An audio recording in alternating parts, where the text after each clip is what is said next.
ನಮಸ್ಕಾರ. ನಾನು ಡಾಕ್ಟರ್ ಇಂದು ನಟೇಶ್. ಎಷ್ಟೊಂದು ಹೆಣ್ಮಕ್ಳುಗಳು ಈ ಪೀರಿಯಡ್ಸ್ ಟೈಮಲ್ಲಿ ಹೊಟ್ಟೆ ನೋವಂತ ಬರ್ತಾರೆ, ಮತ್ತು ಕೆಲವರು ತುಂಬ ಬ್ಲೀಡಿಂಗ್ ಆಗ್ತಾಯಿದೆ ಮೇಡಮ್ ಅಂತ ಬರ್ತಾರೆ. ಇನ್ನು ಕೆಲವರು ಪೇನ್ಫುಲ್ ಇಂಟರ್ಕೋರ್ಸ್ ಅಂತ ಹೇಳ್ಕೊಂಡು ಬರ್ತಾರೆ, ಮತ್ತು ಕೆಲವರು ಇನ್ಫರ್ಟಿಲಿಟಿ ಪ್ರಾಬ್ಲಮ್ ಅಂತ ಬರ್ತಾರೆ. ಇದಕ್ಕೆಲ್ಲ ಕಾರಣ ಒಂದು ಕಂಡೀಷನ್ ಇದೆ, ಅದನ್ನು ನಾವು ಎಂಡೋಮೆಟ್ರಿಯೋಸಿಸ್ ಅಂತ ಕರಿತೀವಿ. ಇವತ್ತು ನಾನು ಮಾತಾಡ್ತಾ ಇರೋ ಸಬ್ಜೆಕ್ಟು ಇದೇನೆ. ಎಂಡೋಮೆಟ್ರಿಯೋಸಿಸ್ ಅಂದರೆ ಏನು, ಯಾವ ಕಾರಣಕ್ಕೋಸ್ಕರ ಇದಾಗುತ್ತೆ, ಮತ್ತು ಅದರಲ್ಲಿ ಏನೆಲ್ಲ ಸಿಮ್ಟಮ್ಸ್ಗಳಿರುತ್ತೆ, ಮತ್ತು ಅದನ್ನು ಡಯಾಗ್ನೋಸ್ ಮಾಡೋದು ಹೇಗೆ, ಅದಕ್ಕೆ ಏನು ಟ್ರೀಟ್ಮೆಂಟ್ ನೀವು ತೊಗೊಳ್ಬೇಕು ಅನ್ನೋದ್ರ ಬಗ್ಗೆ ಇವತ್ತು ನಾನು ಮಾತಾಡ್ತಾ ಇದ್ದೀನಿ. ನಾವು ಪ್ರತಿ ವರ್ಷ ಮಾರ್ಚ್ ತಿಂಗಳನ್ನು ಈ ಎಂಡೋಮೆಟ್ರಿಯೋಸಿಸ್ ಮಂತ್ ಅಂತ ಕರಿತೀವಿ. ಮತ್ತು ನಾವು 10 ಜನ ಹೆಣ್ಮಕ್ಳಲ್ಲಿ ಒಬ್ಬರಾದರೂ ಈ ಪ್ರಾಬ್ಲಮಿಂದ ಸಫರ್ ಮಾಡ್ತಾ ಇರ್ತಾರೆ. ಇಲ್ಲ ಅವರಿಗೆ ತುಂಬ ಬ್ಲೀಡಿಂಗ್ ಆಗ್ತಾ ಇರ್ಬೋದು, ಇಲ್ಲ ಹೊಟ್ಟೆ ನೋವು ಇರ್ಬೋದು, ಇಲ್ಲ ಪೇನ್ಫುಲ್ ಇಂಟರ್ಕೋರ್ಸ್ ಇರ್ಬೋದು. ಈ ಪ್ರಾಬ್ಲಮ್ ಹೇಳ್ಕೊಂಡು ಬರ್ತಾರೆ.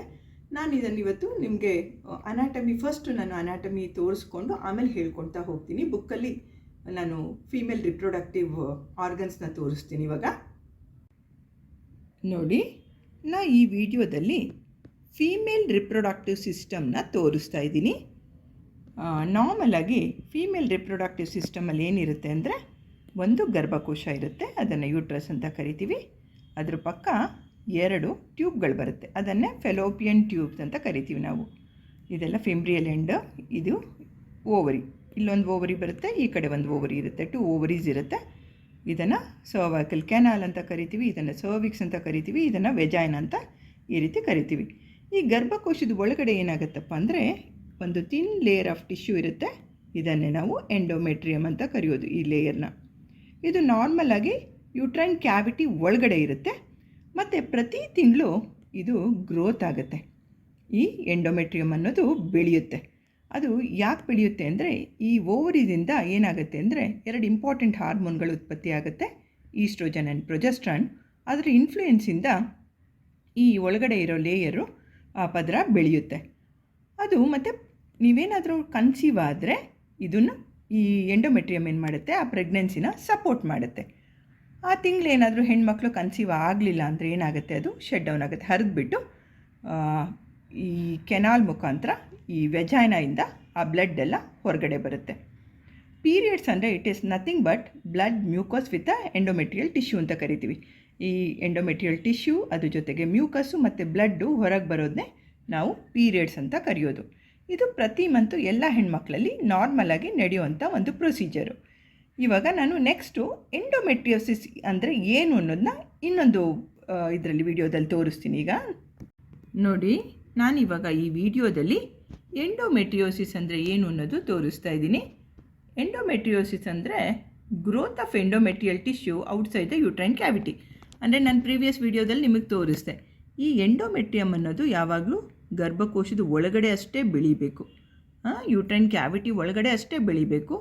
ಈ ಯೂಟ್ರಸ್ ಒಳಗಡೆ ಬಿಟ್ಟು ಅದು ಬೇರೆ ಹೊರಗಡೆ ಎಲ್ಲೇ ಬೆಳೆದ್ರೆ ಅದನ್ನು ನಾವು ಎಂಡೋಮೆಟ್ರಿಯೋಸಿಸ್ ಅಂತ ಕರಿತೀವಿ. ಇಲ್ಲಿ ನೋಡಿ, ಇಲ್ಲಿ ಗರ್ಭಕೋಶದ ಮೇಲ್ಗಡೆ ಇಲ್ಲಿ ಬ್ಲಡ್ ಕಲೆಕ್ಷನ್ ಆಗಿರೋದು ಕಾಣ್ತಾ ಇದ್ದೀವಿ, ಮತ್ತು ಇಲ್ಲಿ ಫೆಲೋಪಿಯನ್ ಟ್ಯೂಬ್ ಹತ್ರನೂ ಇಲ್ಲಿ ಕಾಣ್ತಾ ಇದ್ದೀವಿ, ಮತ್ತು ಇಲ್ಲಿ ಓವರೀಸ್ ಹತ್ರನೂ ಕಾಣ್ತಾ ಇದ್ದೀವಿ.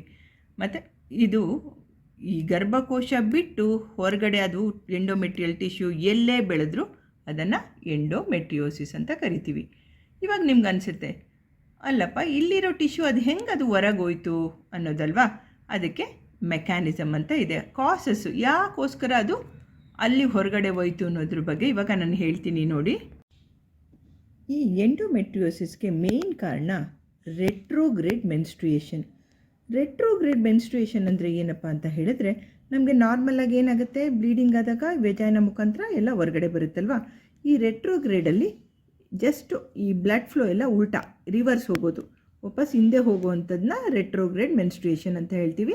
ಆವಾಗ ಅದೇನಾಗುತ್ತೆ ಅಂದರೆ, ರೆಟ್ರೋಗ್ರೇಡ್ ಮೆನ್ಸ್ಟ್ರುಯೇಷನಲ್ಲಿ ಆ ಬ್ಲಡ್ ಎಲ್ಲ ಹೊರಗೆ ಬಂದುಬಿಟ್ಟು ಅದು ಎಲ್ಲಿ ಬೇಕಾದರೂ ಹೋಗಿ ಲಾಡ್ಜ್ ಆಗ್ಬೋದು. ಇಲ್ಲಿ ನೋಡಿ, ಇಲ್ಲಿ ಯೂಟ್ರಸ್ ಹತ್ರ ಇಲ್ಲಿ ಬಂದು ಕಲೆಕ್ಟ್ ಆಗಿರ್ಬೋದು, ಇಲ್ಲ ಟ್ಯೂಬ್ ಹತ್ರ ಎಲ್ಲಾದರೂ ಹೋಗಿ ಕೂತಿರ್ಬೋದು, ಅಥವಾ ಓವರೀಸ್ ಮೇಲೆ ಎಲ್ಲಾದರೂ ಹೋಗಿ ಅದು ಎಲ್ಲಿ ಬೇಕಾದರೂ ಹೋಗಿ ಆ ಎಂಡೋಮೆಟ್ರಿಯಲ್ ಟಿಶ್ಯೂ ಇರುತ್ತಲ್ಲ ಅದು ಹೋಗಿ ಅಲ್ಲಿ ಲಾಡ್ಜ್ ಆಗುತ್ತೆ. ಲಾಡ್ಜ್ ಆದಾಗ ಪ್ರತಿ ತಿಂಗಳು ಏನಾಗುತ್ತೆ ಅಂತ ಹೇಳಿದ್ರೆ, ನಿಮ್ಗೆ ಹೆಂಗೆ ಇಲ್ಲಿ ಪ್ರತಿ ಮಂತು ಎಂಡೋಮೆಟ್ರಿಯಮ್ ಡೆವಲಪ್ ಆಗುತ್ತೆ, ಅದು ಇನ್ಫ್ಲುಯೆನ್ಸ್ ಆಫ್ ಈಸ್ಟ್ರೋಜನ್ನಿಂದ ಅದು ಬೇರೆ ಎಲ್ಲೇ ದೇಹದಲ್ಲಿ ಲಾಡ್ಜ್ ಆಗಿದ್ದರೆ ಅಲ್ಲಿಂದನೂ ಅದು ಬ್ಲೀಡಿಂಗ್ ಆಗುತ್ತೆ. ಇಲ್ಲಿ ಬ್ಲೀಡಿಂಗ್ ಶುರು ಆದ ಕೂಡಲೇ ಅಲ್ಲೂ ಬ್ಲೀಡಿಂಗ್ ಶುರು ಆಗುತ್ತೆ. ಆದರೆ ಹೊರಗೆ ಬರೋಕ್ಕೆ ಅದಕ್ಕೆ ಜಾಗ ಇರಲ್ಲ. ಆವಾಗ ಏನಾಗುತ್ತೆ, ಅದು ಅಲ್ಲೇ ಕಲೆಕ್ಟ್ ಆಗ್ತಾ ಆಗ್ತಾ ಸಿಸ್ಟ್ಗಳು ಫಾರ್ಮೇಷನ್ ಆಗುತ್ತೆ. ಸಿಸ್ಟ್ ಆಗ್ತಾ ಆಗಿ ಆವಾಗ ಪೇಷಂಟ್ಗಳಿಗೆ ತುಂಬ ಪೇಯ್ನ್ ಬರೋದು. ಯಾಕಂದರೆ ಅದು ಬ್ಲಡ್ ಬರೋಕ್ಕೆ ಹೊರಗೆ ಆಗಲ್ವಲ್ಲ, ಅಲ್ಲೇ ಸಿಸ್ಟ್ ಆಗಿ ಓವರೀಸ್ ಹತ್ರ ಸಿಸ್ಟ್ ಆಗಿ ಆ ಬ್ಲಡ್ ಎಲ್ಲ ಕಲೆಕ್ಟ್ ಆಗ್ತಾ ಬಂದರೆ ಅದನ್ನು ನಾವು ಚಾಕ್ಲೇಟ್ ಸಿಸ್ಟ್ ಅಂತ ಕರಿತೀವಿ. ಅವರಿಗೆ ತುಂಬ ಕಂಡಪಟ್ಟೆ ಪೇಯ್ನ್ ಇರುತ್ತೆ. ಆಮೇಲೆ ಸೆಕೆಂಡ್ ಒನ್ನು ಏನಕ್ಕೆ ಇದು ಎಂಡೋಮೆಟ್ರಿಯೋಸಿಸ್ ಆಗುತ್ತೆ ಅಂತ ಹೇಳಿದ್ರೆ, ಯಾರಿಗೆ ದೇಹದಲ್ಲಿ ಈಸ್ಟ್ರೋಜನ್ ಲೆವೆಲ್ ತುಂಬ ಹೈ ಇರುತ್ತೆ ಅವರಿಗೆ ರೆಟ್ರೋಗ್ರೇಡ್ ಮೆನ್ಸ್ಟ್ರುಯೇಷನ್ ತುಂಬ ಕಾಮನ್ ಆಗಿರುತ್ತೆ. ಅಂಥ ಪೇಷಂಟ್ಗಳೂ ಎಂಡೋಮೆಟ್ರಿಯೋಸಿಸಿಂದ ಸಫರ್ ಮಾಡ್ತಾರೆ. ಆಮೇಲೆ ಮೂರನೇದು ಏನಪ್ಪ ಅಂದರೆ ಜೆನೆಟಿಕ್, ಅವರ ಫ್ಯಾಮಿಲಿ ಹಿಸ್ಟ್ರಿ ಇರ್ಬೋದು, ಅಂಥವ್ರಿಗೂ ಈ ಎಂಡೋಮೆಟ್ರಿಯೋಸಿಸು ಕಾಮನ್ ಆಗಿ ನೋಡ್ತೀವಿ. ಆಮೇಲೆ ನಾಲ್ಕನೇದು ಏನಂದರೆ ಬಾಡಿ ಇಮ್ಯುನಿಟಿ ಯಾರಿಗಪ್ಪ ಕಡಿಮೆ ಇರುತ್ತೆ ಅಂಥವರೆಲ್ಲ ಈ ಎಂಡೋಮೆಟ್ರಿಯೋಸಿಸಿಂದ ಸಫರ್ ಮಾಡ್ತಾರೆ. ಈ ಎಂಡೋಮೆಟ್ರಿಯೋಸಿಸ್ ಇರೋರಿಗೆ ಮೇಯ್ನಾಗಿ ಅವರಿಗೆ ತುಂಬ ಪೇಯ್ನ್ ಬರ್ತಾ ಇರುತ್ತೆ ಡ್ಯೂರಿಂಗ್ ಪೀರಿಯಡ್ಸ್ ಟೈಮಲ್ಲಿ. ಅದನ್ನು ನಾವು ಡಿಸ್ಮೆನೋರಿಯಾ ಅಂತ ಕರಿತೀವಿ. ಕಂಡಬಟ್ಟೆ ಅವರಿಗೆ ನೋವೇ ತಡೆಯೋಕ್ಕಾಗಲ್ಲ ಅಂತ ಹೇಳ್ತಿರ್ತಾರೆ. ಆಮೇಲೆ ಎರಡನೇದು ಅವ್ರಿಗೆ ಮೆನ್ಸ್ಟ್ರುವಲ್ ಫ್ಲೋ ತುಂಬ ಇರುತ್ತೆ, ಹೆವಿ ಫ್ಲೋ ಆಗ್ತಾ ಇರುತ್ತೆ. ಮೂರನೇದು ಪೇಯ್ನ್ ಡ್ಯೂರಿಂಗ್ ದ ಇಂಟರ್ಕೋರ್ಸ್, ಅವರ ಪಾರ್ಟ್ನರ್ ಜೊತೆ ಸೇರುವಾಗ ಅವ್ರಿಗೆ ತುಂಬ ನೋವಾಗ್ತಾ ಇರುತ್ತೆ, ಅದು ಒಂದು. ನಾಲ್ಕನೇದು ಪೇಯ್ನ್ ಡ್ಯೂರಿಂಗ್ ಈವನ್ ಯೂರಿನೇಷನ್, ಅವ್ರಿಗೆ ರೀಸಸ್ ಮಾಡುವಾಗ್ಲೂ ಅವ್ರಿಗೆ ತುಂಬ ನೋವಾಗ್ತಾ ಇರುತ್ತೆ. ಐದನೇದು ಅವ್ರ ಮದುವೆ ಆದಮೇಲೆ ಕನ್ಸೀವ್ ಆಗಲ್ಲ, ಅದನ್ನು ಇನ್ಫರ್ಟಿಲಿಟಿ ಅಂತ ಕರಿತೀವಿ. ಇದೆಲ್ಲ ನಾವು ಕಾಮನ್ನಾಗಿ ಆ ಹೆಣ್ಮಕ್ಳಲ್ಲಿ ನೋಡ್ತಾ ಇರ್ತೀವಿ. ಅದನ್ನು ಜಸ್ಟ್ ನಾನು ಒಂದೇ ಒಂದು ಪಿಕ್ಚರಲ್ಲಿ ತೋರಿಸ್ಬಿಡ್ತೀನಿ, ಅದನ್ನು ನೋಡಿಬಿಡಿ.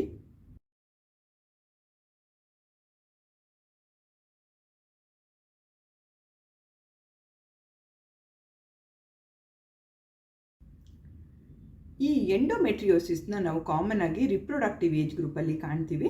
ಇದನ್ನು ಹೆಂಗಪ್ಪ ಕಂಡುಹಿಡಿಯೋದು, ಹೆಂಗೆ ಡಯಾಗ್ನೋಸ್ ಮಾಡೋದು ಅಂದರೆ, ಪೇಷಂಟ್ ಬಂದಾಗ ನಾವು ಅವ್ರ ಹತ್ರ ಸ್ವಲ್ಪ ಟೈಮ್ನ ಸ್ಪೆಂಡ್ ಮಾಡಬೇಕಾಗತ್ತೆ. ನೀಟಾಗಿ ಗುಡ್ ಹಿಸ್ಟ್ರಿ ತೊಗೋಬೇಕು.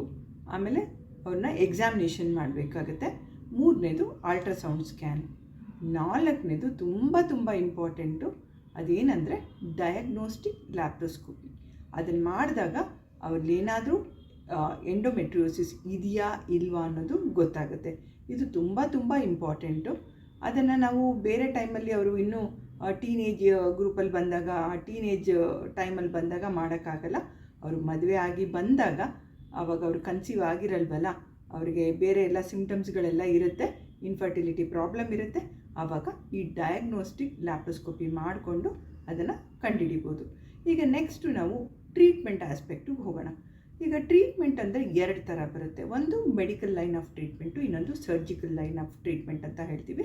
ಮೆಡಿಕಲ್ ಲೈನ್ ಆಫ್ ಟ್ರೀಟ್ಮೆಂಟಲ್ಲಿ ಏನು ಮಾಡ್ತೀವಿ ಅಂತ ಹೇಳಿದರೆ, ನಾನ್ ಸ್ಟಿರಾಯ್ಡಲ್ ಆ್ಯಂಟಿ ಇನ್ಫ್ಲಮೇಟ್ರಿ ಡ್ರಗ್ಸ್ ಅಂತ ಕರಿತೀವಿ, NSAIDs ಅಂತ ಹೇಳಿ. ಅಂದರೆ ಆರ್ಡಿನರಿ ನೀವು ಡೋಲೋ ಕೇಳಿರ್ತೀರಲ್ಲ, ಡೋಲೋ ಮಾತ್ರೆ ತೊಗೋಬೋದು, ಮೆಫ್ತಲ್ ಸ್ಪ್ಯಾಸ್ ತೊಗೋಬೋದು, ಮತ್ತು ಕಾಂಬಿಫ್ಲೆಮ್ಮು, ಈ ಥರ ಮೆಡಿಸಿನ್ಸ್ನ ನಾವು ಯೂಸ್ ಮಾಡ್ತೀವಿ. ಎರಡನೇ ಮೆಡಿಸಿನ್ ಏನಂದರೆ ಬರ್ತ್ ಕಂಟ್ರೋಲ್ ಪಿಲ್ನ ಇಲ್ಲಿ ಯೂಸ್ ಮಾಡ್ತೀವಿ. ಇದು ಏನು ಮಾಡುತ್ತೆ ಅಂತ ಹೇಳಿದ್ರೆ, ಈ ಬರ್ತ್ ಕಂಟ್ರೋಲ್ ಪಿಲ್ಲು ಒಳಗಡೆ ಇರೋ ಎಂಡೋಮೆಟ್ರಿಯನ್ನು ಸಪ್ರೆಸ್ ಮಾಡುತ್ತೆ, ಬೆಳವಣಿಗೆ ಆಗೋಕ್ಕೆ ಬಿಡಲ್ಲ. ಅದು ಎಲ್ಲಿರುತ್ತೆ ಎಂಡೋಮೆಟ್ರಿಯಲ್ ಟಿಶ್ಯೂ, ಅದು ಗ್ರೋತ್ ಆಗ್ದಂಗೆ ನೋಡ್ಕೊಳ್ಳುತ್ತೆ. ಆದ್ದರಿಂದ ಅವ್ರಿಗೆ ಅವಾಗ ಹೆವಿ ಫ್ಲೋ ಏನೂ ಆಗೋದಿಲ್ಲ. ಆ ಕಾರಣಕ್ಕೋಸ್ಕರ ಈ ಬರ್ತ್ ಕಂಟ್ರೋಲ್ ಪಿಲ್ನ ಯೂಸ್ ಮಾಡ್ತೀವಿ. ಮೂರನೇದೇನು ಅಂತ ಹೇಳಿದರೆ, IUD ಇಂಟ್ರಾ ಯೂಟ್ರೈನ್ ಡಿವೈಸ್ನ ಇನ್ಸರ್ಟ್ ಮಾಡ್ತೀವಿ. ಅದನ್ನು ಹಾಕಿದಾಗ ಅವರಿಗೆ ಅದು ಕಂಟ್ರೋಲ್ ಆಗ್ತಾ ಬರುತ್ತೆ, ಅಂದರೆ ಬ್ಲೀಡಿಂಗ್ ಹೆವಿ ಆಗೋದನ್ನ ತಡೆಗಟ್ಬೋದು. ನಾಲ್ಕನೇದೇನು ಅಂತ ಹೇಳಿದರೆ surgical line of treatment. Surgical line of treatment ಅಂತ ಅಂದರೆ ಲ್ಯಾಪ್ರೋಸ್ಕೋಪಿಕ್ ಮೆಥಡಲ್ಲಿ, ಅಂದರೆ ಉದರದರ್ಶಕದಲ್ಲಿ ನೋಡಿಕೊಂಡು ಎಲ್ಲೆಲ್ಲಿ ಎಂಡೋಮೆಟ್ರಿಯಲ್ ಟಿಶ್ಯೂಸು ಸಿಸ್ಟ್ಗಳಿದೆ ಅದನ್ನೆಲ್ಲ ತೆಗೆಯುವಂಥ ಮೆಥಡು. ಇದು ಪರ್ಮನೆಂಟು ಕ್ಯೂರ್ ಅಂತೂ ಸಿಗೋದಿಲ್ಲ, ಟೆಂಪರರಿ ಅಂತಲೇ ಹೇಳ್ಬೋದು. ಮತ್ತು ಅವರಿಗೆ ಅದೇ ರೀತಿ ಆ ರೆಟ್ರೋಗ್ರೇಡ್ ಮೆನ್ಸ್ಟ್ರುಯೇಷನ್ ಆಗ್ತಾ ಇದ್ದರೆ ಮತ್ತೆ ಹೋಗಿ ಅದೇ ರೀತಿ ಲಾಡ್ಜ್ ಆಗುವಂಥ ಚಾನ್ಸಸ್ ಇರುತ್ತೆ. ಮತ್ತು ಅವರು ಪಾಪ ಎಂಡೋಮೆಟ್ರಿಯೋಸಿಸಿಂದ ಸಫರ್ ಮಾಡ್ತಾ ಇರ್ತಾರೆ. ಈ ಎಂಡೋಮೆಟ್ರಿಯೋಸಿಸ್ ಯಾವಾಗ ಅವರಿಗೆ ಏನೂ ತೊಂದರೆ ಕೊಡಲ್ಲ ಅಂತ ಅಂದರೆ, ಅವರು ಕನ್ಸೀವ್ ಆದಾಗ ಆವಾಗ ಅವರು ಕಂಫರ್ಟೇಬಲ್ ಆಗಿರ್ತಾರೆ ಆ 9 ಮಂತ್ಸು. ಮತ್ತು ಅವರಿಗೆ ಡೆಲಿವರಿ ಆದಾಗ ಲ್ಯಾಕ್ಟೇಷನಲ್ ಪೀರಿಯಡ್ ಇರುತ್ತಲ್ಲ, ಮಗುಗೆ ಹಾಲು ಕೊಡ್ತಾ ಇರ್ತಾರಲ್ಲ, ಆವಾಗೂ ಅವರು ಆರಾಮಾಗಿರ್ತಾರೆ. ಬಟ್ ಆ 2 ಪೀರಿಯಡ್ಸು ಮುಗಿದ ಮೇಲೆ ಮತ್ತೆ ಅವರಿಗೆ ಈ ಎಂಡೋಮೆಟ್ರಿಯೋಸಿಸು ಮತ್ತೆ ಕಾಣುವಂಥ ಚಾನ್ಸಸ್ ಇರುತ್ತೆ. ಇವತ್ತು ನಾನು ಸ್ವಲ್ಪ ನಿಮಗೆ ಅಂದರೆ ಬ್ರೀಫಾಗೆ ಹೇಳಿದ್ದೀನಿ ಏನಾದರೂ ನನ್ನ ವಿಡಿಯೋ ನೋಡಿ ನಿಮಗೇನಾದ್ರು ಇಷ್ಟ ಆಯಿತು ಅಂತ ಅಂದರೆ ದಯವಿಟ್ಟು ನನ್ನ ವಿಡಿಯೋನ ಲೈಕ್ ಮಾಡಿ, ಕಮೆಂಟ್ ಮಾಡಿ ಮತ್ತು ಶೇರ್ ಮಾಡಿ. ಇನ್ನೂ ನನ್ನ ಚಾನಲ್ಲು ಇದುವರೆಗೂ ಇನ್ನೂ ಸಬ್ಸ್ಕ್ರೈಬ್ ಮಾಡಿಲ್ಲ ಅಂದರೆ ದಯವಿಟ್ಟು ಸಬ್ಸ್ಕ್ರೈಬ್ ಮಾಡಿ. ಮತ್ತು ಮುಂದಿನ ಇನ್ನೊಂದು ವಿಡಿಯೋದಲ್ಲಿ ಇನ್ನೊಂದು ಟಾಪಿಕ್ ಜೊತೆ ನಿಮ್ಮ ಮುಂದೆ ಬರ್ತೀನಿ. ಟಿಲ್ ದೆನ್ ಟೇಕ್ ಕೇರ್, ಬಾಯ್.